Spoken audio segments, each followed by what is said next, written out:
Third time's the charm, right? Told you I'd be back.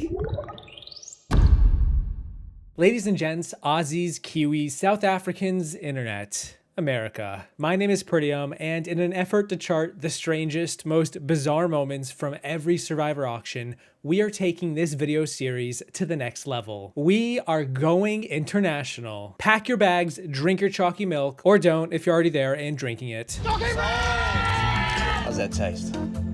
I love me and my chalky milk, Jono. If you spill that, I will break your leg off. Just like with parts 1 and 2, or 1.0 and 2.0, there will be mild spoilers for all of these English-speaking seasons of Survivor, so don't say I didn't warn you. And if you're wondering, you want to ask me, how can I watch these seasons in full? Well, I will say that if you live in the United States, some of these seasons can be found on Paramount Plus as of the date of the publication of this video, but otherwise, I can't give you a straight answer other than to just say Google it. Maybe people in the comments in the future could help with that. I don't know. If you dig deep enough, the internet will always provide. That being said, let's start with the first Network 10 season of Australian Survivor from 2016. Now, while all of these Survivor seasons share a lot in common with the American versions, one thing that sets this first auction apart, and a few upcoming ones in this video, is how this auction in 2016 starts at the merge. That's right, both tribes come together, they merge, and then immediately launch into the auction. There's always a buzz about the players when the merge hits, and to have them start bidding on food is just nothing short of amusing. I mean, just look at Connor's slice of cake. Look at the goo! Look at the goo on the edge! I'm gonna cry, I'm actually gonna cry. We get a bath that is usually only reserved for winners and queens, and of course, Brooke wins it for $20, the lowest possible bid. Guys, come on, does anyone value being a little bit clean? If smelling good isn't a part of a social game, I don't know what is. But the most bizarre moment from this auction is the reaction that this cast has, the allergic reaction to advantages. An advantage pops up for the players to bid on, and Lee wins it for $80. Nobody wants it. Meanwhile, Nick unintentionally buys an advantage for $440, and I don't think I have ever seen anyone be more disappointed to have an advantage at a merge. Compare this to modern US Survivor and it's almost kind of funny. I thought knowledge was power. An advantage.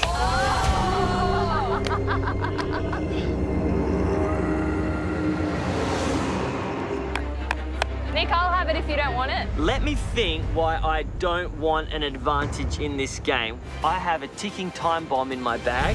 It's the mere speculation of having an upper hand in this game that can send you home. Let's jump to season 2 in 2017, where right out of the gate, Luke goes big game hunting and catches the greatest prize ever won in an auction, and that is that he buys himself out of the auction. But he actually gets his own big boy table where he gets his own dish of whatever anyone else wins. Yeah, that's right, I'm not misspeaking. The goated reward in auction history, no question. Every time that anyone wins anything in the auction, Luke also gets his own version of it. Luke goes to town, and you could not ask for a better player to win this. Not only that, but this auction has the distinction of costing more money than any other auction in Survivor history. Ziggy buys smashed avocado toast for $500. Henry buys cheesecake and champagne for $500. Sarah buys a covered item for $500. It's a coconut with a straw. Whoops. Michelle and Lockie both bid $500 on burritos and margaritas. And if that wasn't enough, it keeps going. Tara even bids $500 on a phone call home after Peter bid $20 to start. I hope they realize you can bid lower than $500. And then, of course, the cherry on top is that Jericho just screws around with Tessa and forces her to bid $320 because he can. Because he's Jericho. This one is a big one.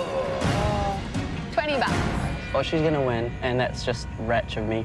Yeah. So 300. 300 from you? 300 from Jericho, just Wait, like are that. you serious? You've bought yourself a luxurious night away from camp. Oh, that's nice. With a All right, comfy... that was worth $320. And you can choose someone else to join you. Tessa. 500. Oh, lucky. Oh, wait. That's a burrito. Is that a burrito? It's a Mexican feast. 500. Okay, we're gonna draw rocks. Okay, 3, 2, 1, reveal. Lucky. the Mexican feast. You know what? You stay there. I'll. Oh, you're gonna bring. Oh, he's bringing it over. We're going to get you a bigger table. In Season 3, Champions vs. Contenders, we see Sam get freaky with chalky milk. Shane wins a beggar's table, kind of like Luke, except she has to beg for a slice of pie instead of just being given it. She gets a little bit of everything: pavlova cake, some poached eggs, chips. Beggars can't be choosers. Well, unless they have a pretty good social game. And of course, for a jar of sweets, Queen Shawnee instantly bids $500. Clearly she watched Season 2. Look, she just desperately wants some red frogs. But even more than that, there's a steal a vote advantage hidden inside the jar, and she starts to build a fort with the candy to block the line of sight of the other players from seeing the parchment. Never thought I would say that line in my life, but well, here we are. Hope you've got a good dentist. Oh my God. Don't drop it. No. That's great. Thank you very much. I'm sitting at the auction, minding my own business, eating some frogs, when I see a clue inside my jar. I have to stop eating my lollies and I have to build a fort around the clue so no one else sees my clue. But then we turn to Season 5, AllStars, and this is not the happiest auction I have ever watched. Dare I say it is the least happy auction I have ever watched. Usually people are pretty excited to get to the auction. Not so much here. Because the producers are sadistic, they held this auction right after a player was sort of voted out, but then wasn't. It's complicated, but regardless, the players were still in the pre-merge with their tribe, and this one player, Phoebe, was not happy. She was basically voted out at the previous tribal council, then won her way back into the game, and now here she was, surrounded by everyone who voted her out. And what better way to demonstrate how unhappy Phoebe was with her tribe than to spend as much of their money as possible. Each tribe started the auction with $2,000, and any one player can bid up to $500. And so Phoebe blows all of her $500, a quarter of the tribe's pot, in the first bid, out of spite. Funny enough, she goes on to win a table similar to Luke from Season 2. She gets to bring a friend, so she takes AK, and in the process of getting this table, she's now out of the auction, and this spares her tribe from inflicting any more pain on them. So anything you win will be paid for by your tribe. So how selfish or considerate you are with your tribe's money is up to you. It's fine. Let's kick off this auction with a mystery scroll. 500. 500 to Phoebe. I don't know, dude. It's Phoebes. I'm not in control of that, as you know. Just let it go. Sorry. But not that sorry. Not that sorry. You all voted me out, so I'm going to enjoy the shit out of this. Oh, come on. Way to rub it in, Phoebes. She just dug her own grave with all that food, mate. And that is going to be it for the Aussie seasons. So let's hop on over a quick flight from Sydney to Auckland and check out Survivor New Zealand. Season 2. In Thailand. This is going to be the only auction from Survivor New Zealand thus far. Every auction tends to have a star, and by far the star of this auction is the dynamic between the host, Matt, and Dave. Good old Dave. Dave is the punching bag of the season, and Matt really leans into it here. Everyone bids on and wins food throughout the auction, except for Dave, who is absolutely starving. His facial expressions just make him look like the hungriest person on the planet. So Dave finally wins a bid, and he gets an advantage. He's so disappointed. Dave just wanted food and he couldn't eat the paper. Or at least not that I'm aware of. Poor Dave. Dave, how you coping there, fella? Battling, mate. Oh, Have you placed a bid, Dave? no, I'm just waiting for some savoury food. You know this auction could be all over just like that, right? I know. Let's get on with it. Dave, did you want a piece of that? That's what I wanted, pasta. This is not the time to be tight. All right, next item. 300. I'm betting on it. I want food. You want to know what it is? No, I don't care. I hope The bid it's still food. stands? Yeah. You don't want an advantage in the game? At the moment, I want food. I want you to take that back and read it when I tell you to read it. Congrats, Dave. Okay, guys, and just like that, the first ever Survivor auction is coming to an end. Sorry, Dave, you missed out on your own food. And then we get to South Africa with 3 auctions in stow. Season 4, Survivor South Africa Maldives, has a fun little moment that I had to cross-check with the date to confirm it's what I thought it was. The player Letseho wins a covered item. She says she hopes that it's not bat soup. And then I was like, oh my god, I quickly paused, ran to Wikipedia, and yup, that is a reference to James from Survivor Micronesia and how he ate the bat soup that Natalie won at their auction. Oh, I hope it's not bat soup. Certainly not. Oh, cool. Cook Sisters and pure coffee.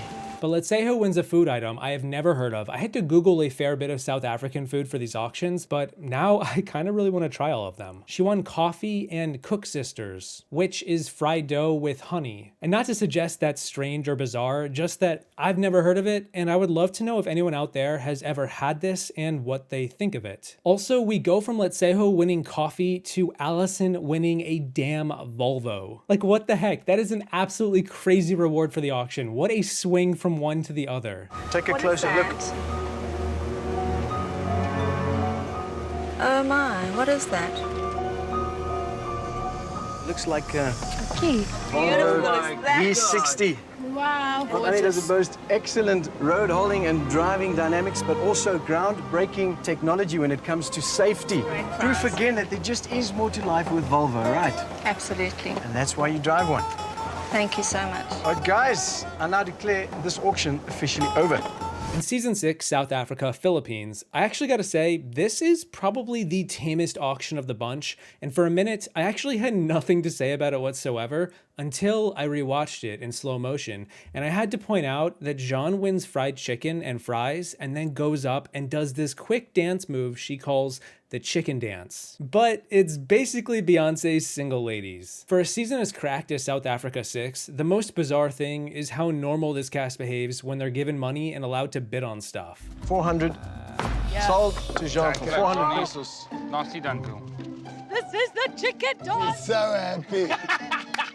Go, guys. This is the chicken dance.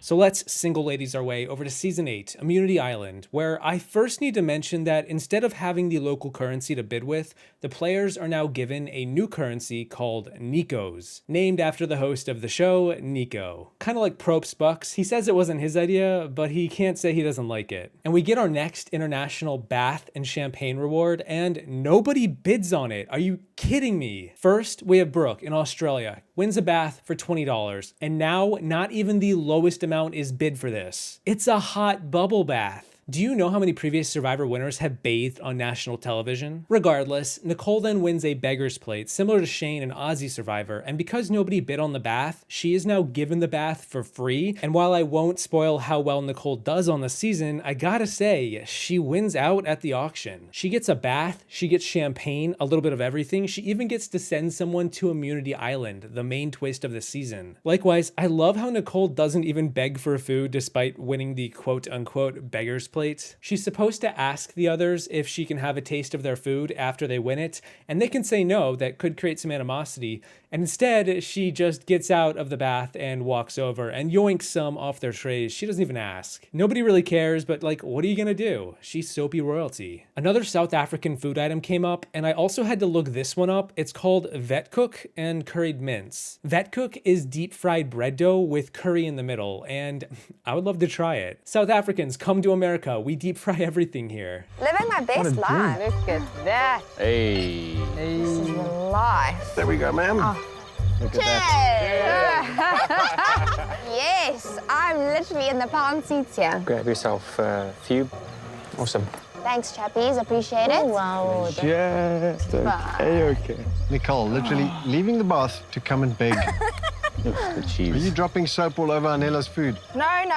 Thanks, guys. Nicole coming in for another round of begging.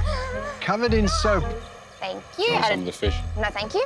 That's good. All good things come to those who wait. A basket of rice. Nice. For your tribe to take back with you. Or vetkoek and mince to eat right now. Rice for the tribe.